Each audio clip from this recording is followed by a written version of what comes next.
Okay, guys, so we are about 64 nautical miles away from Louis Munoz Marin International Airport. Let's just zoom out to see how far that is actually. Okay, so as you can see, it's not very far away. We'll have to actually go around the airport, most probably we'll have to make a right downwind and line up with runway 8.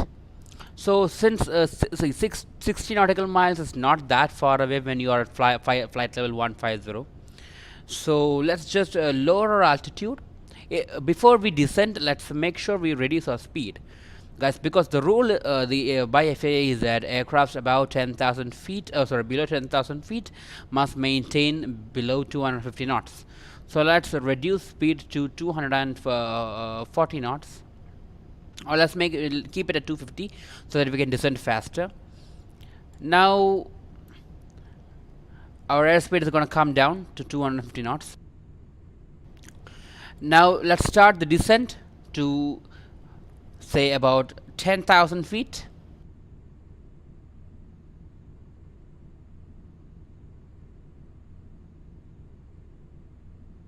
And guys, try not to descend too much, like from 15,000 don't go all the way to like 4,000.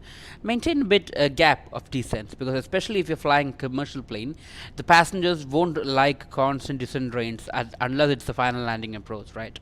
So give gaps between descents. So descend for 5,000 feet, level off maybe for a couple of minutes, then descend again to another 6,000 for 4,000 6,000 feet. Now we are around 5 miles away from the airport. Now it's a good time to check the map and see. Actually, the ILS frequency would be configured right now, but in the previous part I already showed you guys how to configure the ILS.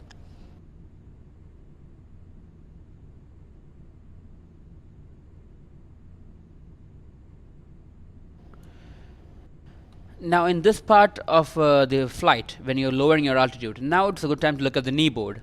I'm not so I apologize that I'm not able to show the knee board in the recording, because I don't know why OBS doesn't detect that window. So by pressing shift plus 10, you can bring up the knee board in flight. Since you guys cannot see it, I'm just going to read it here. If you click on the reference tab in the knee board, you get the aircraft reference, all the specific velocities, the flap ratios, everything. So if you scroll down to see the maximum flap place cards or placard speeds, you guys gotta make sure that you know these speed limits. Each flap has a speed limit. For example, the Airbus A321 has a flap degree of 1 for a speed limit of 235 knots. So if it is above 235 knots, you should not put flaps number 1. Only up to 235 knots, flap 1 is allowed. Flap 1 degree is allowed. Flaps 2 up to 215 knots, flaps 3 up to 195 knots, and full flaps below 190 knots. So for your final approach, you're going to be approaching at around 160 to 150 knots. You'll have to have full flaps. Now the V1, VR and V2s are not important during landing. The most important is the VREF, the landing approach speed gear down velocity. For this aircraft at flaps 3 and 4, the landing speed should be between 120 to 150. So I would recommend 145, 150 knots as landing speed, but not initially. Once you're about let's say 500 half nautical mile away from the airport, that is just before touchdown, make sure your velocity is 150 knots, because you're going to be descending at a good rate and you don't want to overspeed your landing gear.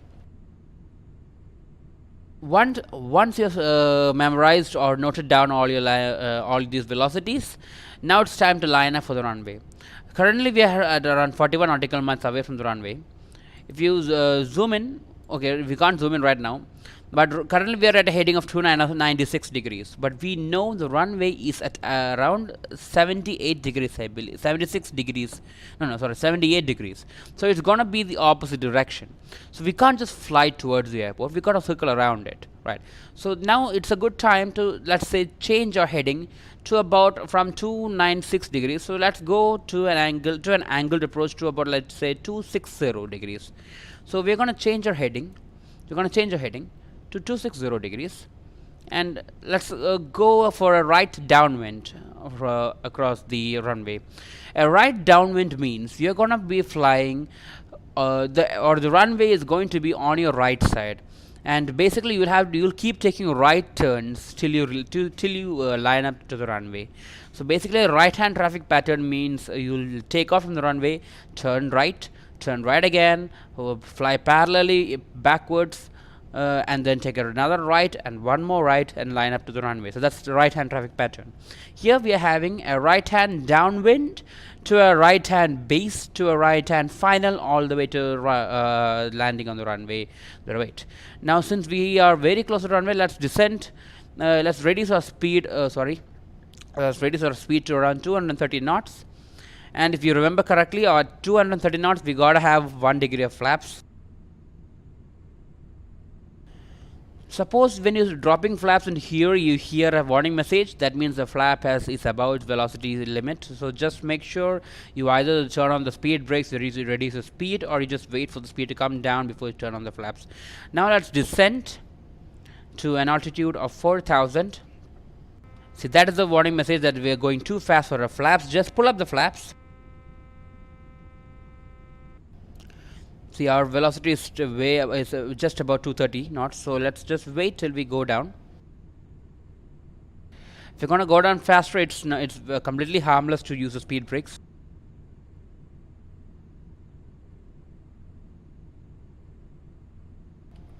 There go, we are down the flap button, which is flap notch limit. Let's pull down 1 notch of flaps.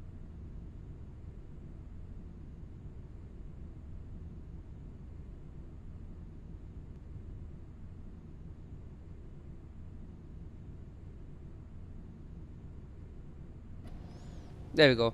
Now let's reduce the speed even more since we are getting closer to the airspace. Okay guys, so that sound is your nav frequencies being locked on.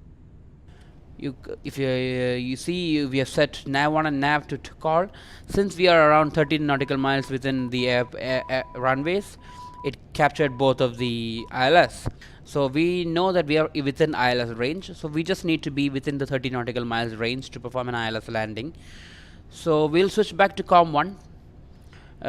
We have our ILS frequency ready for ILS landing. Now I'll explain to you guys the procedure of ILS landing. Now before we start the ILS procedure, let's switch our mode switch to nav mode. Before we click on the ILS localizer button, then let's switch on the ILS display here. This will change a PFD. You can see there are 2 diamonds here, 2 rows of dots, and each row has a diamond on it. This diamond indicates where the plane should be with respect to the runway. As you can see right now, these diamonds are not ready because we are not yet turned on the localizer. We'll first try to manually line up ourselves with the runway. Once we don't want to land exactly on the runway line, we don't want to line up exactly in the runway, because first of all we won't be able to, as humans, we won't be able to 100% accurately line up. We will be slightly off. We'll be at the right heading, but we'll be parallel to the runway. This forces the autopilot to make 2 turns. That is, essentially it will have to swerve here and there to line up to the runway, which is very clumsy and very unpredictable. Rather than that, you make a right base and you make a right base, you turn on to your right final. When you're about 20 degrees away from lining up, you switch on the ILS localizer, and then it only has to make 1 turn to line you up. So let's zoom in our GPS here. So you can see the runways, the 2 runways. This would be 8 and this would be 10. We're going for runway 8. So once we have crossed the airport, when we reach around 15 nautical miles, I believe, we'll start our turn, gentle turn to about, currently we are at 259. We'll turn to 340 or 350. Another thing that that you guys should know is, before you go for the base turn, we got to set up our GPS to know our approach. So for that, we'll click on the procedure page display. We'll click on enter when when the select approach is highlighted. Oh, there's some turbulence over there. Now you'll see a list of runways that our destination airport has. So this would automatically come once you either clicked on the destination on directed waypoint page, or if you have filed an IFR plan. So we're going to have landing on ILS 08. You can actually select from a bunch of different runways. So in this tutorial we're going to be doing an ILS landing, ILS 08, and we'll be using vectors. And let's just activate it right now. And this doesn't actually activate the ILS landing, it just gives us the GPS vectors to final. So now you see the magenta line has switched to this one.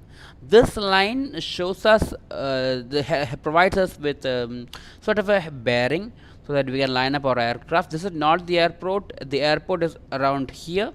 So we have enough distance before to, if we line up here, then it's going to be a smooth sailing, and we'll start our descent somewhere around here within the I believe this is class Bravo airspace.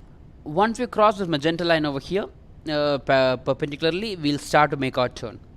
Okay, as you guys can see right now we are about to cross the magenta line perpendicularly. Let's start our turn to about 330. And we can start reducing our speed to say 200 knots.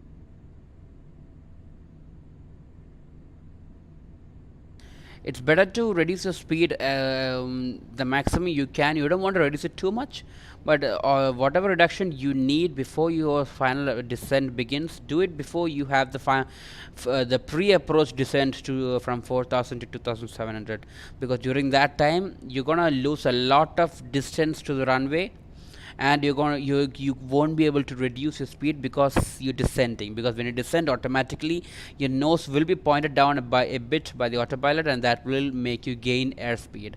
So the autopilot is not that good in contradictory commands. It won't use the speed brakes to reduce the speed. It will only use your flaps and engine thrust and attitude to reduce your speed, and altitude has higher priority over speed for the autopilot. Okay guys, currently we are at around 10 nautical miles west from runway 08. This would be a good time to turn. Let's start our turn to not exactly 078, let's turn to around 048. Maintain around 30 degrees angle off of the runway.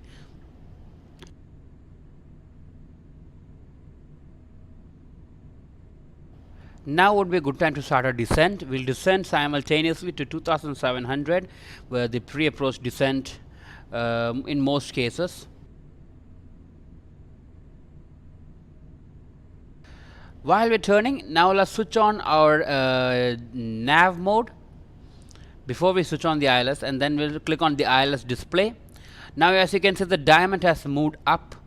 It's getting ready for our final descent. And we'll switch this also to nav mode to get a better display. Again, these are all just for display purposes. Now let's switch on the localizer.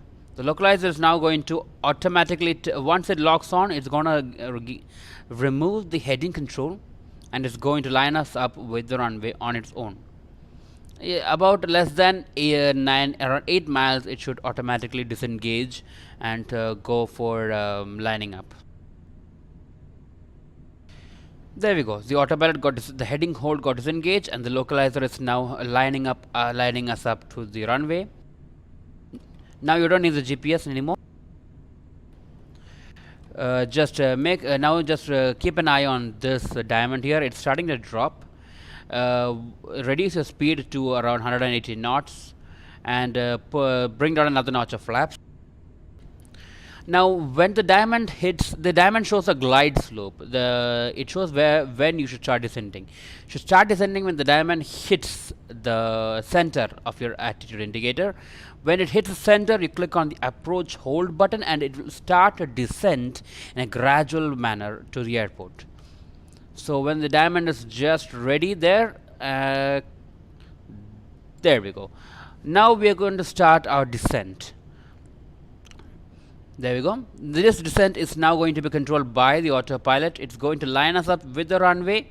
At the same time, it is going to maintain our glide slope so that we don't descend too much. We don't lose altitude. We maintain our airspeed because the auto thrust is still on.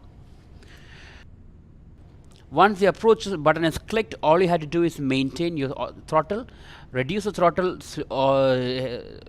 regularly at regular intervals, keep pulling flaps. Since we are below 190 knots, we need all the flaps we want. The warning message is because we have pulled more flaps, more than the flaps that is allowed without landing gear down. I just pushed down the landing gear. It should turn off right now.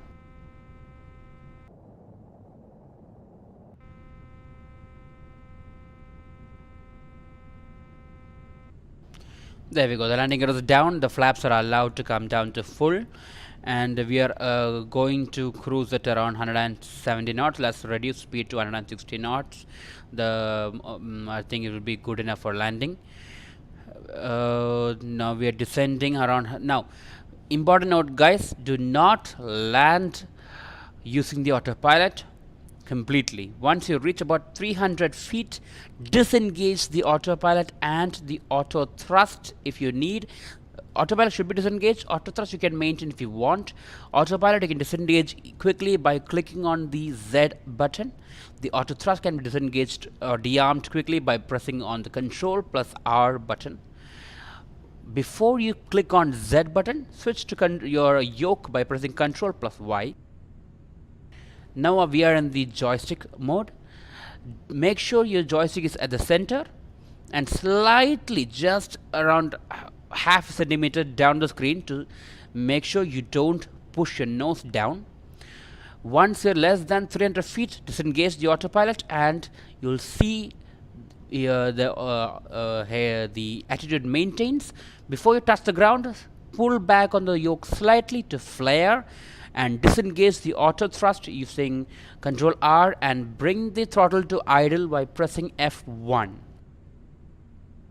Here we go, less than 400 feet right now. Oh, it's 100 feet. Let's disengage. Flare up.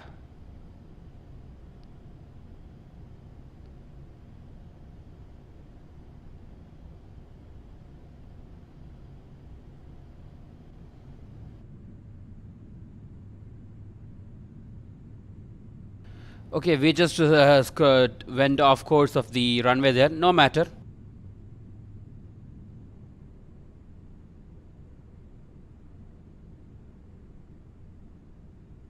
Praying to God here, praying to God here, praying to God here. Oh my God. We're too fast. We won't make it. Reverse thrust, everything is on. Oh my God. Okay, so that was exciting. Anyway, we made it, we landed. Okay guys, it's very difficult to explain all of this and at the same time record, so forgive me for that crappy landing, but still you guys understood on how to essentially land using the ILS, using the auto throttles, the autopilot. Hope you guys understood and enjoyed this video. If you did, like, share and subscribe with your friends. Read the description below to get the link, the IP address for the RealFSX server, and I'll be putting the link to realfsx.org in the description as well. Guys, you can go ahead and register for free. It's a great website.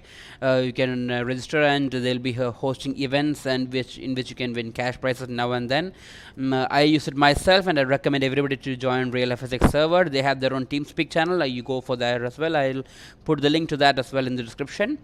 And I hope everybody joins there, guys. Let's make this a big community. Till the next time, guys, either for a Flight Simulator X video or Dragon Ball Legends video. See you guys. Bye bye.